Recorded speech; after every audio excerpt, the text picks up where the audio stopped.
Graças a Paz, bem-vindo ao Café com o Pastor. Hoje vamos falar um pouquinho sobre o que é crer em Jesus. O que é crer em Jesus? Você sabe, pastor? Muito bom dia, que a graça e a paz do Senhor estejam sobre as nossas vidas. Muito importante esse tema. Muitas pessoas, de maneira equivocada, acham que creem em Jesus, mas o que é realmente crer em Jesus? Quero já, de antemão, aproveitar e agradecer. Estamos aqui na casa dos sogros, do pastor Arthur, o irmão Lúcio e a irmã Lourdes. Quero agradecê-los e que Deus abençoe grandemente esse lar. E como eu sempre falo, se você quiser, o Café com o Pastor pode acontecer daí, da sua casa. Fique com Deus, um abraço. Roda a vinheta e vem com a gente.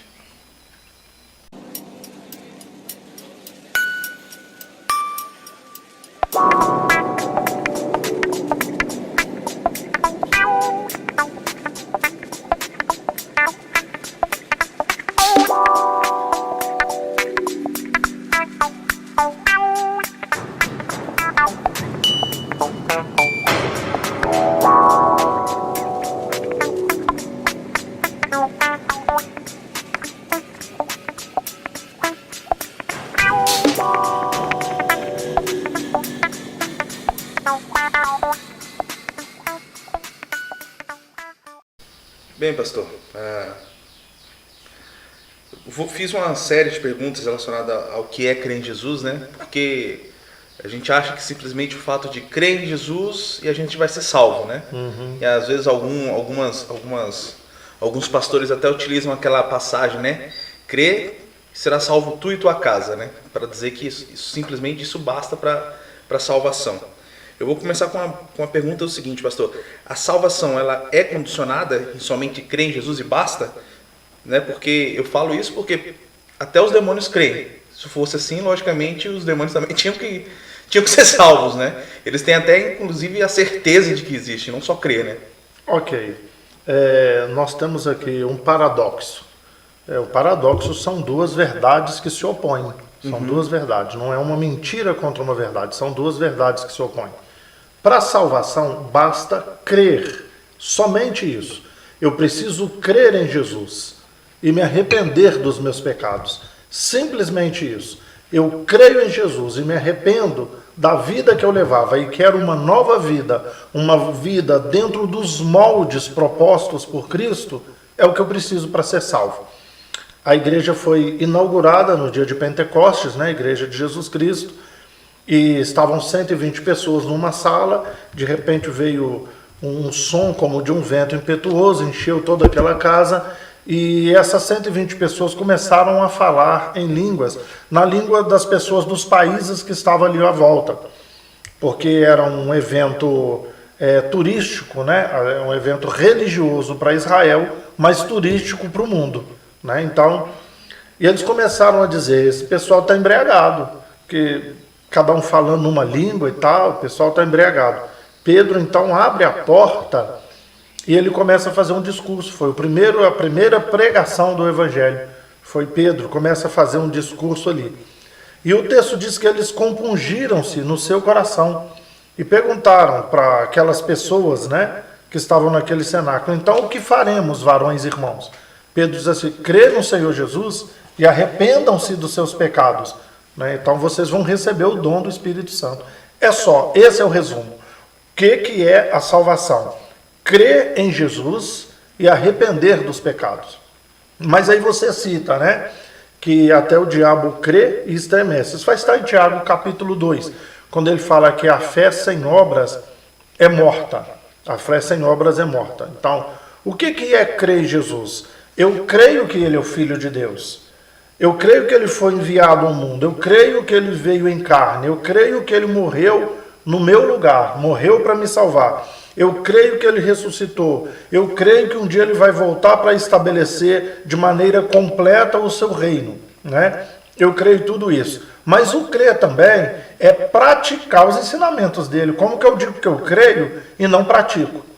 Então, os demônios creem e chegam a estremecer. Isso que o Tiago fala. Mas eles obedecem? Não. Então, para salvação, basta crer. Eu creio pronto, estou salvo, e é na hora, é instantâneo. Mas o praticar os ensinamentos dele é, como que eu vou dizer, é automático. Não tem como eu dizer que eu creio em Cristo, mas não praticar as coisas que ele ensina. Para isso ficar melhor esclarecido, Arthur, Paulo em Efésios capítulo 2, versos 8 e 9 vai dizer assim: porque pela graça sois salvos, mediante a fé. Isso não vem de vós, é dom de Deus. Não vem de obras para que ninguém se glorie. Ponto. Mas o mesmo Tiago, capítulo 2, ele diz o seguinte, quando ele fala, né, você crê, até os diabos creem e estremecem. Ele fala assim, eu vou fazer um desafio para vocês. Me mostre a sua fé sem as obras. E eu vou te mostrar a minha fé através das minhas obras, porque a fé sem obras é morta. E aí? Lembra que eu te falei do paradoxo? Duas verdades que se opõem? Apocalipse capítulo 14, verso 13, diz que na eternidade, onde você for, suas obras te acompanham. 1 Coríntios capítulo 3, do verso 13 em diante, vai dizer que tem obras de madeira, palha e feno, mas vai ter obra de ouro, prata e pedras preciosas. Essas obras precisam passar pelo fogo e permanecer. Se a obra passou pelo fogo e permaneceu, beleza, você está dentro dos padrões. 2 Coríntios 5,10 diz que importa que um dia nós compareçamos ante o tribunal de Cristo para apresentarmos a Ele o que fizemos por meio do corpo. Então, são obras, são atitudes, é disso que está falando. Jeremias 17, verso 9 e 10, vai dizer o seguinte: enganoso é o coração mais do que todas as coisas, miseravelmente corrupto. Quem o conhecerá? Mas eu, o Senhor, esquadrinho os rins e o coração, isso para dar a cada um segundo as suas obras, segundo a intenção do seu coração. Então, o crer em Jesus não para salvação. Sou salvo quando eu creio. Eu creio, estou salvo, né? Mas isso, assim, é um pré-requisito. Se eu creio, eu pratico os ensinamentos dele. Eu pratico a obra. Não tem como eu dizer que eu sou salvo se eu simplesmente creio, mas eu não vejo essas obras na minha vida. É algo automático. Entendeu como é que é? É algo automático. Quem é salvo vai praticar obras. As obras. Agora, o que Paulo está dizendo? Para explicar aqui esse paradoxo aqui. Porque pela graça sois salvos mediante a fé, isso não vem de vós, é dom de Deus, não vem de obras. Não há nenhum sacrifício que eu tenha que fazer, como no Antigo Testamento eu tinha. É pela graça que você é salvo, e não pelas obras da lei. Porque no Antigo Testamento, como é que você era salvo? Existiam os parâmetros, né? E se você cumprisse aqueles parâmetros, se você cumprisse a lei, você estava salvo. Se não cumprisse, não estava. Então havia um mérito seu. Entendeu? Você deu conta, se quiserdes e me ouvirdes, ouvir do original hebraico é obedecer, né? Então, se atentamente ouvir a Deus, se atentamente obedecer a Deus, entende? Então, bendito vai ser no campo, bendito na cidade, bendito isso, bendito. Então, havia a sua participação, né? Então, havia o seu mérito. O que Paulo está dizendo? De agora em diante, não é pelo seu mérito, não é pela sua obra, não é pelas coisas que você faz.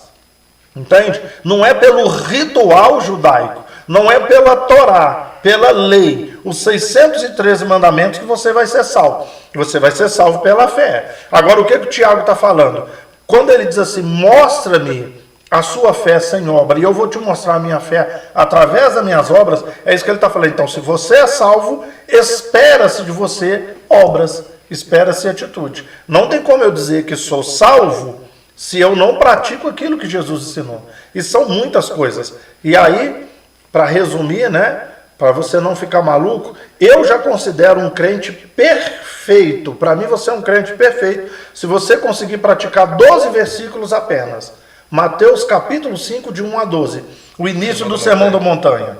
Entendeu? Se a gente conseguir praticar aquilo ali, a gente está perto da perfeição. Tá? Então você não precisa de engessar muita coisa, não. Praticamente engloba tudo. E Jesus também afirma que aquele que o ama faz a vontade dele. Exatamente, aquele que tem os meus mandamentos e os guarda, esse é o que me ama. Não é o de boca para fora. Né? Então João 14, lembrou muito bem. Aquele que tem os meus mandamentos e os guarda, guardar e praticar. Entende? Praticar. Esse é o que me ama. Não é aquele que diz que me ama. Verdade. Entendeu a diferença? O senhor falou das características, né, para ser salvo, né? Isso daí está relacionado à lei, e não ao sacrifício, né? Porque quando você falhava, aí você tinha que ter o sacrifício. Não Você tinha que ter o sacrifício, exatamente. Então, aí, se você não cumprisse a lei, aí você tinha que sacrificar. Você tinha que sacrificar. Aí é interessante, porque aqueles sacrifícios que eram feitos particulares por mim, quando eu cometia pecado, e tinha o sumo sacerdote que fazia uma vez por ano. Então eu fazia pelos meus pecados. E o sumo sacerdote ia uma vez por ano pedindo perdão pelos pecados da nação inteira, inclusive os dele. O que acontecia? Aqueles animais, ou a todos os simbolismos que às vezes eram levados cereais e outras coisas, bolos, pães e tal, muita coisa era levado. Era um símbolo. O seu pecado era coberto. Para que você possa entender, está aqui o meu pecado. E Deus, está aqui o pecado da pessoa, e eu sou Deus. Quando você fazia o sacrifício, Deus não viu o seu pecado, ele viu o sangue do animal, ele via a oferta. Só cobria. Ele cobria. Aí é que está a importância da frase de João Batista. Aquele é o Cordeiro de Deus. Mas ele não é o Cordeiro que cobre o pecado. Ele tira. Ele é o Cordeiro de Deus que o quê?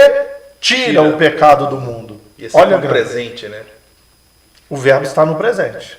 Ele tira. Você cometeu, ele tira. Você comete de novo, ele tira. O que você vai cometer lá na frente, ele tira. Esse foi o sacrifício de Cristo. É muito grande, é maravilhoso. Tá? Então, crer e não praticar é o mesmo que não crer. Crer e não praticar. O que eu preciso entender é que eu não tenho que praticar para ser salvo. Isso é que as pessoas confundem. Então faz um monte de sacrifício. Aí eu quero aproveitar para sugerir a vocês uma série que terminamos aí sobre a disciplina espiritual. A salvação é pela graça, mas a graça não é barata. Aí nós vamos falar, por que a pessoa deve jejuar? Por que ela deve orar? Por que se faz votos? Por que se sobe ao monte? Por que tem que orar de madrugada? Né? Então as pessoas entendem que eles têm que fazer isso para merecer a salvação. E está errado. Eu não tenho que fazer nada para merecer a salvação ou para conseguir a minha salvação. Essas coisas eu não vou falar porque está aí. A série acabou agora. Né? Essas coisas são uma disciplina espiritual. E isso ainda está muito intrínseco no ser humano. O Evangelho, Arthur, ele é tão interessante que todas as religiões pedem alguma coisa para que você alcance a vida eterna. Então você precisa fazer alguma coisa para os deuses, para que você seja salvo. O Evangelho está na contramão, é o único. Já foi tudo feito, você não tem que fazer nada. Já está pronto, é só você crer.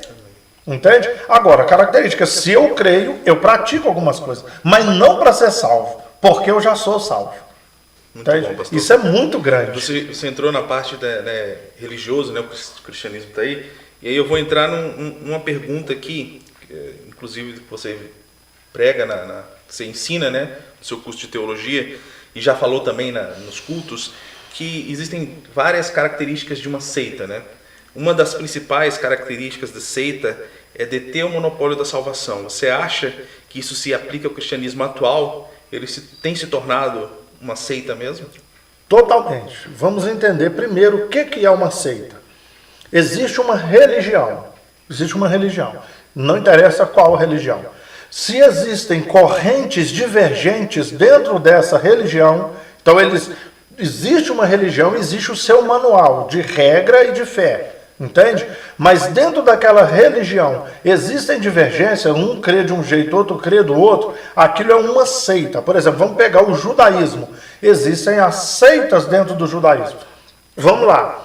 Dentro do judaísmo haviam várias seitas. As 5 mais conhecidas: fariseu, saduceus, zelotes, herodianos e essênios. Esses são os 5 principais seitas. Por quê? Porque tinham divergência entre eles. Vamos pegar as 2 principais, os fariseus e os saduceus. Criam nas mesmas coisas, com exceção de 2 coisas. Os fariseus criam na ressurreição dos mortos e no ministério dos anjos. Já os saduceus não criam, nem em anjos, nem na ressurreição de mortos. Então, quer dizer, somos judeus, estamos dentro do judaísmo, mas há uma divergência na corrente de crença. Isso é uma seita, tá? Então, o que você é? Eu sou cristão, mas eu creio que eu tenho que guardar o sábado. O outro crê que não tem que guardar o sábado. Então, você entendeu? Então, se há uma divergência de correntes Dentro de uma mesma religião, nós temos seitas dentro dessa religião. Ponto. E o cristianismo? Vamos entender isso aqui. Na verdade, 3 são as características de uma seita. 3 são as características. Estamos falando agora de cristianismo, né? Dentro do cristianismo. Quais são? Primeiro, tem o monopólio da salvação. Só a minha que salva. A minha está certa, a dos outros estão errados. Entendeu? Só é salvo quem está na minha. Né? Então eu sou cristão, sou. Da onde? Da Cristã do Brasil. Então é a minha que está certa.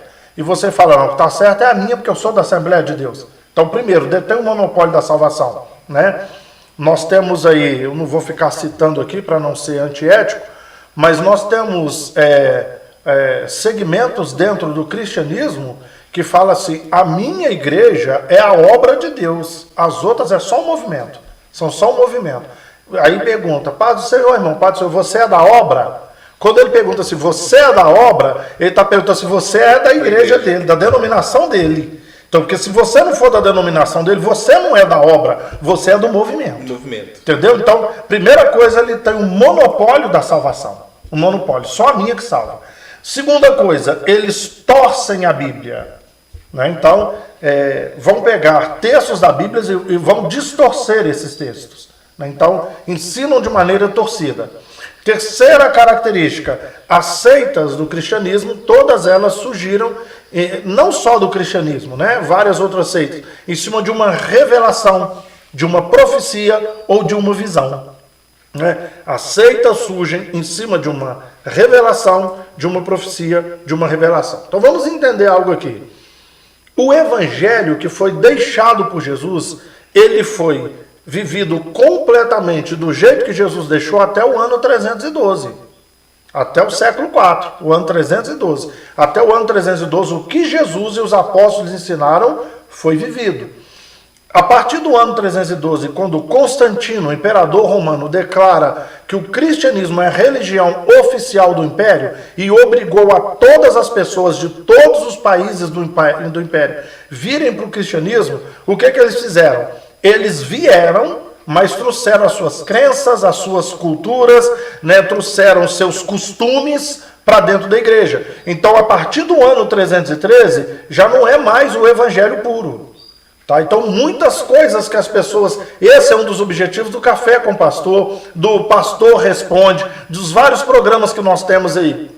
Né? É consertar algumas coisas erradas que entraram no cristianismo. São crenças que entraram. Por exemplo, Arthur, isso que você falou, que para eu ser salvo eu tenho que praticar obra, eu tenho que fazer alguma coisa. Quem fala isso é o catolicismo e o espiritismo. Você tem que fazer boas ações para você ser salvo. Se você não fizer boas ações, você não é salvo. E o crente fica doido, eu tenho que fazer obra, eu tenho que fazer obra, eu tenho que fazer... Está condicionando a salvação dele a fazer obra. Da onde que veio isso? Do catolicismo e do espiritismo. Entende? Então vamos lá. O cristianismo, ele não é o evangelho.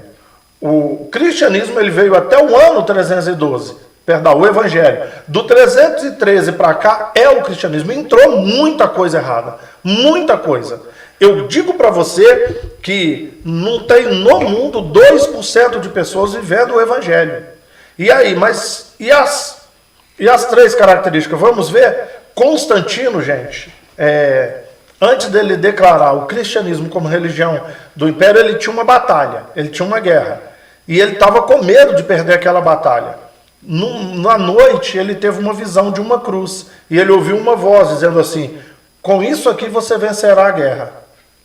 Então ele perseguia os cristãos, perseguia o cristianismo, o evangelho, vamos dizer assim, ele perseguiu o evangelho. Aí ele teve uma visão de uma cruz, iluminada e tal. Com isso, você vai vencer. Ele falou, gente, se eu vencer essa batalha, eu vou decretar que o cristianismo é a religião do império. Então o cristianismo que você conhece hoje surgiu em cima de uma revelação, de uma visão.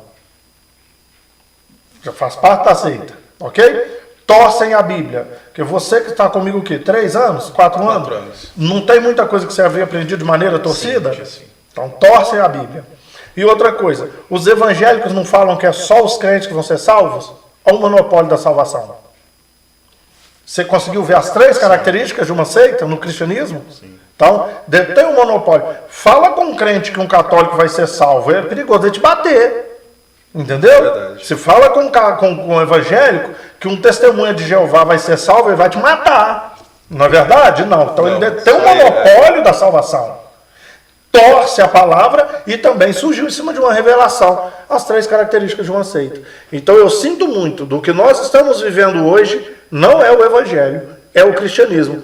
Cristianismo é seita, sim senhor. Para começo de conversa, todo ismo é doença.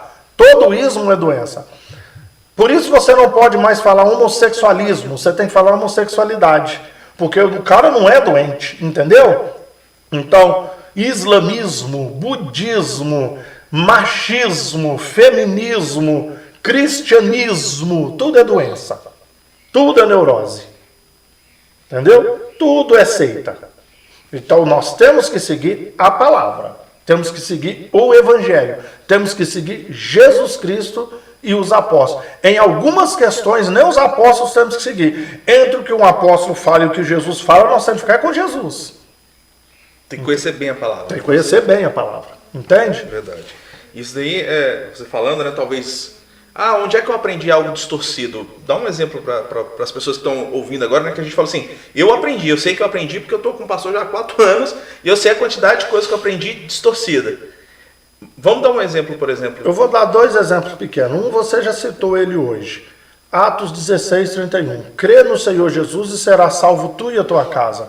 Gente, o que as pessoas creem? A minha família vai ser salva, porque eu creio em Jesus. Só pelo fato de eu crer em Jesus, a minha família tem que ser salva, porque isso é uma promessa, está escrito na palavra de Deus. Eu te faço um desafio. Observe na sua caminhada, observe na sua vida. Quantos homens e mulheres de Deus que você viu morrerem sem os seus familiares ser salvos? E quantos homens e mulheres de Deus que enterraram seus familiares que também não eram salvos? Então morreram. Eu sou um homem de Deus e morreu um familiar meu sem salvação. Ou eu morri e meus familiares não estão salvos. O que aconteceu de errado com essa promessa? Crê no Senhor Jesus e será salvo tu e a tua casa. E as pessoas creem nisso. Está no Novo Testamento. Está no Novo Testamento, Atos 16, 31. Não, a minha família vai ser salva porque eu creio em Jesus. Está errado. O que acontece, querido? Esse texto foi escrito há 2000 anos atrás, né? Foi o fato, Paulo e Silas estavam pregando na cidade de Filipos. Ali havia uma menina que tinha um espírito de adivinhação, né? E passou alguns dias que aquela menina estava seguindo Paulo e Silas e falando algumas coisas na cabeça dele. Paulo se encheu daquilo e virou para a menina e falou assim: espírito imundo, sai dela.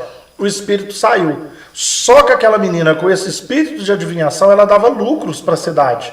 Fugiu a fonte de lucro. Pegaram Paulo e Silas e deram uma surra neles, colocaram no cárcere interior. Perto da meia-noite eles cantavam louvores a Deus, as cadeias se abriram. O carcereiro tirou um cochilo, né? Quando ele acordou e viu as cadeias abertas, as celas abertas ali, ele falou: vou me matar, vou suicidar, porque o pessoal vai me matar com tortura, com requinte de crueldade, então eu me mato antes que eles... Paulo falou assim: não faz nada não. Tá todo mundo aqui, ninguém fugiu. Falou: por que isso, cara? Dá um terremoto, abre as cadeias todas e ninguém fugiu. O que eu tenho que fazer para herdar a vida eterna? Paulo falou assim: crê no Senhor Jesus e será salvo tu e a tua casa. Por quê? Porque há 2000 anos atrás, a mulher e os filhos tinham que seguir a religião do marido. Então era impossível aquele carcereiro vir para o evangelho, a esposa e os filhos acompanharem e ver os grandes feitos dos apóstolos e não se converter. É por isso. É praticamente impossível. Paulo falou assim: eu estou falando de uma coisa que eu tenho certeza. Se você crê no Senhor Jesus, vai acabar acontecendo isso. Você e a sua casa toda vai ser salvo. Agora, onde está escrito que isso é uma promessa para todos os crentes? Entende? Então, aí está um deles. E o que tem de gente que crê: não, meu marido vai ser salvo, não, meus filhos vão ser salvos. Por quê? Porque está prometido no evangelho. Crê no Senhor Jesus, será salvo tu e a tua casa. Não, senhor, não vai. Você entrou numa questão aí, pastor, até interessante, sobre a promessa. Crer em Deus é participar também dessas promessas? E como que a gente pode definir como promessas? É o que Cristo falou ou que saiu dos apóstolos também? Boa pergunta. Por quê? O que tem de gente falando na Bíblia que é uma promessa, o que não é, Que entendeu? isso também é ensinamento. Toma como promessa que não é. Eu falei que eu ia falar de duas, mas a cabeça fica borbulhando aqui de exemplo. Quer ver uma coisa? Você não tem casa própria, ou você não tem um veículo, ou você ainda não tem faculdade. As pessoas falam assim, não, bota o pé lá, que onde você botar a planta do seu pé, Deus tem te dado. Entendeu? Aí você vai botar a planta do pé num carro dentro de uma concessionária, e você põe o pé, e o carro nunca que chega. Você põe o pé, e continua andando de aluguel. Você põe um pé na faculdade e não consegue fazer faculdade. Aonde que está o erro? Não é? Porque não está escrito que onde colocar a planta do seu pé, Deus vai te dar? Só que ele fez essa promessa para Abraão e para Josué, não foi uma promessa geral, não. Entendeu? Não foi para mim, não foi para você, não foi para a igreja. Está entendendo? Então são coisas que são faladas. Vou falar só mais uma, senão ficaria aqui o tempo todo. Se quiserdes e me ouvirdes, comereis o melhor dessa terra. Isaías 1,19. Se quiserdes, 1,18, né? Se quiserdes e me ouvirdes, comereis o melhor dessa terra. Como eu disse, ouvir é do original obedecer. Para você comer o melhor dessa terra, você tem que obedecer os 613 mandamentos. Se quiser e me obedecer, obedecer o quê? O que estava vigente no momento? A lei de Moisés. Se você quiser e me ouvir, você vai comer o melhor dessa terra. Como também, você vai ser cabeça e não cauda. Você vai estar por cima e não por baixo. Mas se o quê? Se você obedecer. Quem foi o único que conseguiu obedecer os 603 mandamentos? Jesus Cristo. Então quem é o cabeça? Jesus. Quem está por cima e não por baixo? Jesus. Quem é cabeça e não cauda? Jesus. Isso não cabe a mim, não cabe a você. Não, as pessoas tomam como promessa. Olha, gente, eu ficaria aqui um dia inteiro distorcendo o que foi torcido. Mas é muita coisa. Então, resumindo, o cristianismo é uma seita. Não o evangelho, não a palavra de Deus, mas o cristianismo é uma seita. Não interessa qual a placa da igreja que você está nela. Se você está vivendo o cristianismo com essas coisas que estão sendo ensinadas, e fechando aqui, você falou de promessas. Você sabia que no Novo Testamento as únicas promessas que Deus tem para nós são com relação à vida eterna? Não são aqui nesse mundo, com bem-estar, com riqueza, com bênçãos materiais, físicas, monetárias, nada. As promessas na nova aliança, no Novo Testamento, dizem respeito à área espiritual, não material. E é o que as pessoas correm atrás. Então isso é outra distorção gravíssima. Muito bom. Gravíssimo. Não tem. Ah, pastor, mas está escrito. Olha outra distorção. O ladrão veio para matar, roubar e destruir, mas eu vim para que tenham vida e vida em abundância. Para começo de conversa, vocês dizem assim, porque o diabo veio para matar, roubar e destruir. Dá uma olhada lá, João 10, desce lá, está escrito que é o diabo que veio para matar, roubar e destruir. Não é o diabo, não. Tá? Jesus está falando dos verdadeiros pastores e dos mercenários.